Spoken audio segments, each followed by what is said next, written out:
ভাবে কোন রাজা বাদশাহ যদি কারো বাড়িতে আসে উত্তম মানের বিছানা তার জন্য হয় কি হয় না? জি। ব্যক্তি অনুপাতে তার জন্য বিছানার ব্যবস্থা হয় কি হয় না? জি।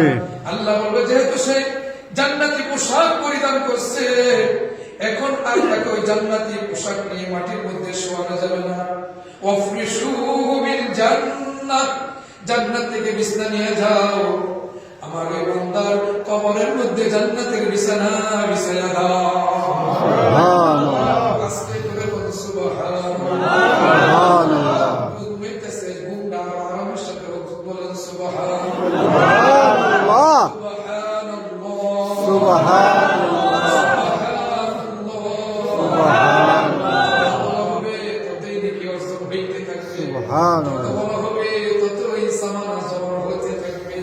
যত বলা যাবে ততই নেকির পাল্লা ওজন হতে থাকবে।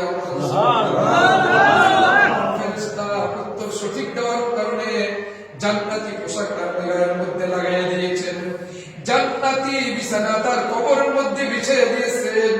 আল্লাহ বলবেন আমি এই পুরস্কার দিয়ে আমার বান্দার প্রতি সন্তুষ্ট না, আমার বান্দার প্রতি সন্তুষ্ট না। সেই বান্দা যেহেতু 3টা প্রশ্নের উত্তর সঠিক ভাবে দিতে পারছে, এই জন্য আমি 3টা পুরস্কার দিব তাকে। জনগণ কয়টি? 3টি। আরো জোরে। 3টি। জোরে হচ্ছে না, আরো জোরে। 3টি। আরো জোরে। 3টি। এখন আল্লাহ বলেন বিছানা বিছাইয়া দিয়েছো, পোশাকও পরিধান করে দিয়েছো, সর্বশেষ হলো ওয়াদখুলুহু বাবা ইলাল জান্নাহ।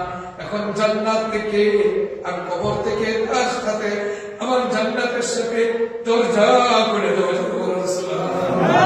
সুবহানাল্লাহ। জান্নাতের সুশীতল বাতাসে সে আরামে ঘুমাইতে থাকবে। এক ঘুমে 50,000 বছর পার হয়ে যাবে। সুবহানাল্লাহ। আনা সাদাতা আবদি ওয়ালবিসুহু বিল জান্নাহ ওয়াফরিশুহু বিল জান্নাহ ওয়াদখুলু বাবা ইলাল জান্নাহ। আল্লাহ থেকে 3টা পুরস্কার দেওয়ার জন্য কে কে রাজি আছেন? আল্লাহ আমাদেরকে কবুল করে বলুন আমিন। এখন এই জন্য হলো আহলুল্লাহ সাহাবা হাকিমুল উম্মাত তানবীর রাহমাতুল্লাহ আলাইহি বলেন, কোরআন শিখবা কোরআন থেকে, হাদিস শিখবা হাদিস থেকে, আমল শিখবা আল্লাহর কাছ থেকে। আমল কার কাছ থেকে?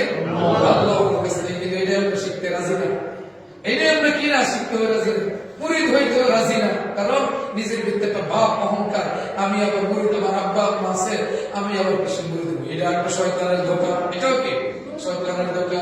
বর্তমান পৃথিবীর মধ্যে সবচেয়ে বড় আলেম হলো আল্লামা মুফতি তকি উসমানী দামাত বারাকাতুহু। তিনি বলেন আমার যিনি পিতা তিনি আমার পীর, তার কারণ আমার পিতা তিনি হলেন হাকিমুল উম্মত মুজাদ্দিদ মিল্লাত আল্লামা আশরাফ আলী থানভী রাহমাতুল্লাহি আলাইহি অন্যতম খলিফা। এই জন্য আমার আব্বা পীর, এই জন্য আমি তার কাছেও বায়াত গ্রহণ করেছি। আর আপনারা এখন যারা আছেন কার কার বাপ পীর আছে? কেউ বাপ পীর না? আপনার আব্বা পীর? কার খলিফা? না, পীর হইলে বলেন, সমস্যা নাই। এখন যদি আপনারা মনে করেন যে আমার আব্বা পীর, ওরা আল্লাহ ওয়ালার সহবতে গিয়েছে, দীর্ঘদিন সময় কাটায়া ইমান আমল দুরুস্ত পেরা সে এজাজত পেয়েছে, আপনার তারা সেও বলে দেবেন, অন্য কোনো পীরের ইসলাম প্রয়োজন নেই।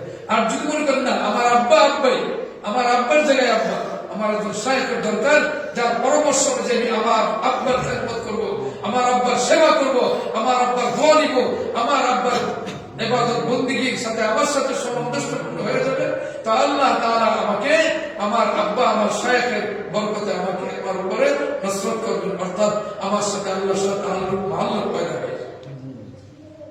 রাজি আছি তো ইনশাআল্লাহ?